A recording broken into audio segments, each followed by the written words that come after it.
Sir ஐயா அங்கே வந்துகிட்டு இருக்காங்க, நீங்கள் அந்த வாலா ஜாயிண்ட்டுக்கு வந்துருங்க அப்படின்னாரு. நான் அந்த இரவுல லிட்டரில் நான் பார்த்தேன், இங்கேருந்து அங்கே போகிறதுக்கு 1/2 கிலோமீட்டர் தூரம் இருக்கும். சுற்றிட்டு நான் லிட்டரில் வேட்டியை மடித்து கட்டிட்டு ஓடினேன், திருன்னு ஓடினேன். ஓடி போய் நான் நிற்கும் போது அவருடைய கார் வந்து கரெக்டாக அண்ணா சிலையை தாண்டி வந்து வாலாஜாமனை வெளியே வழியை வந்து உள்ளே வந்து நின்றுது. கார் இறங்கணுன்னே நான் இந்த ஓடும் போதே, ஏன்னா இரவு ரொம்ப நேரம் ஆச்சு, இந்த பணிகள் எந்த முன்னேற்றத்தில் இருக்குது என்னன்னு ரொம்ப நேரம் தலைவருடைய நேரத்தை எடுத்துக்கூடாது இல்லையா, அந்த நேரத்தை முதலமைச்சருடைய நேரத்தை எடுத்துக்கூடாது. ரொம்ப சுருக்கமாக சொல்லணும்னு மனத்தை நினச்சிக்கிட்டே ஓடிக்கிட்டு இருக்கும்போது நினச்சிட்டு ஓடுறேன், ரொம்ப நேரம் எடுத்துக்கூடாதுன்னு. போய் நின்று உடனே வண்டி வந்தது, என்னை நான் ஆசுவாசப்படுத்தி கொண்டு அந்த கதவு அந்த கண்ணாடி இறங்கின உடனே அவர் கூப்பிட்டாரு. தலைவர் உட்காந்தாரு, பக்கத்தில் ஒரு இப்போ நீர்ப்பாசனத்துறை அமைச்சர் துரைமுருகன் உட்காந்தாரு. இறங்கின உடனே என்னை இப்படி பக்கத்தில் கையழைச்சார், இப்படி வரப்பற சொல்லி. நான் உடனே போய் என்ன இன்னைக்கு வேலைகள் நடந்திருக்கு, என்ன முன்னேற்றம் அந்த பணியில் வந்திருக்கு அப்படின்னு சொல்வதற்காக, ஐயா இன்னைக்கு அப்படின்னு ஆரம்பித்தேன்.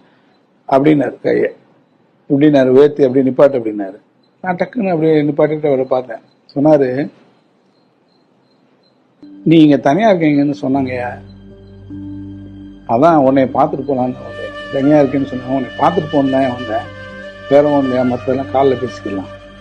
எனக்கு இன்றைக்கும் இருக்கிறது இந்த தலைவனை நடந்தது.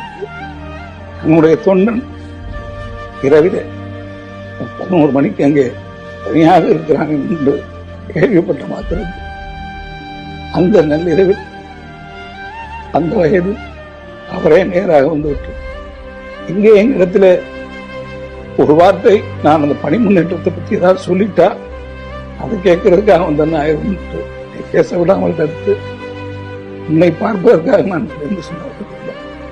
இன்றைக்கும் அந்த படிகளை நான் கடக்கிற போது என்னுடைய கண்கள் குளமாக வச்சிருக்க முடியும். இன்றைக்கு அவருடைய சிலை எங்கே இருக்கிறது, இடத்திலே இருக்கிறது. சரி, அது இந்த சம்பவத்தை நான் நினைக்கின்ற போதெல்லாம் எனக்கு நான் உணர்ச்சி வசப்பட்டு